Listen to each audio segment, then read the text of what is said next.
બરાબર અહીંયા રેલવેનો પાર્ટ અહીંયા આગળ જે રેલવેનો મેઇન સ્પાન આવશે આપણે રેલવે પોર્શનનો મેઇન સ્પાન સ્ટીલ ગટર 36 મીટરના છે બરાબર. તો આ જે અહીંયાનું આપણે કામ ચાલુ કરીશું, ફાઇલ કરીશું, ફાઉન્ડેશન કરીશું, એનું સ્ટ્રક્ચર સુપરસ્ટ્રક્ચર બધું કરીશું. એ વખતે રસ્તો અહીંયા બ્લોક જ થઈ જશે, કેમ કે આપણે રસ્તાની વચ્ચે જ કામ કરવાનું. આપણે રસ્તાની હયાત લેન્થ હાલ 15 મીટરની છે અને અમારા ફાઉન્ડેશન 22 મીટરની છે. એટલે મારે તો રસ્તાની બહાર પેલા એમએનના વરંડા સુધી મારે ત્યાં કામ કરવું પડશે અને આ બાજુ બી લગભગ આ ગેટનાથી 1.5-2 મીટર જેવી જગ્યા છોડીને બધું કામ કરવું પડશે. ત્યાં કેબિનથી કેટલું આ બાજુ આવે છે? કેબિનથી લગભગ 4-5 મીટર જેવું. ત્યાં સુધી તમારે કામ કરવું પડે, પછી તો આમ થઈને તો થાય નહીં, એ પોસિબલ છે.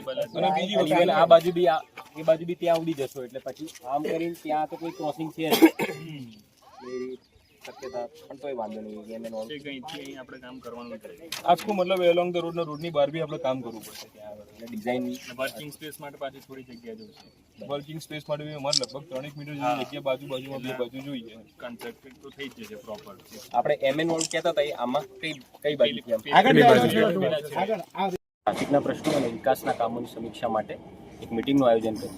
આ મિટિંગમાં ઘણા બધા પ્રશ્નો સંદર્ભે એક કમિટીની રચના કરવામાં આવી છે. આ કમિટીમાં વિવિધ અધિકારીઓ, શહેરના અગ્રણીઓ તથા પત્રકાર મિત્રોશ્રીનો સમાવેશ કરી અને આ કમિટી દ્વારા તમામ સ્થળોની મુલાકાત લેવામાં આવી છે. આ સ્થળે જે તે વિકાસના કામો ચાલી રહ્યા છે એ ઝડપથી કેમ નિવારણ આવે અને આ કામો છે એ ઝડપથી પૂર્ણ કરી અને એ રસ્તાઓ કેવી રીતે મોટરેબલ કરી શકાય, તેમજ જે તે વિવિધ ડિપાર્ટમેન્ટ વચ્ચેના જે સંકલનનો પ્રશ્ન છે એ પણ સોલ્વ કરી અને એમાં ઝડપથી પૂર્ણ થઈ શકે, તેમજ જ્યાં જ્યાં ટ્રાફિક બાબતે ટ્રાફિકના પ્રશ્નો છે, ગેરકાયદેસર પાર્કિંગના પ્રશ્નો છે, તેમજ ગટરના પ્રશ્નો છે, આ સંદર્ભે સ્થળ મુલાકાત કરી અને આ પ્રશ્નો સ્થળ પર જ જે તે સંદર્ભિતોને નોટિસ આપી અને એનું નિવારણ કરવાનો તંત્ર દ્વારા પ્રયત્ન કરવામાં આવે છે. તંત્રના તમામ વિભાગો અત્યારે એક્શન મોડમાં છે અને આ ઝડપથી આ કાર્યનો નિકાલથી અને મોટાભાગના પ્રશ્નો સોલ્વ થઈ જાય એવી પ્રયત્ન છે.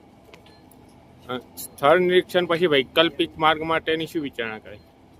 ગઈકાલની મિટિંગમાં વિવિધ અગ્રણીઓ દ્વારા અમુક વૈકલ્પિક માર્ગોનું સજેશન કરવામાં આવ્યું હતું.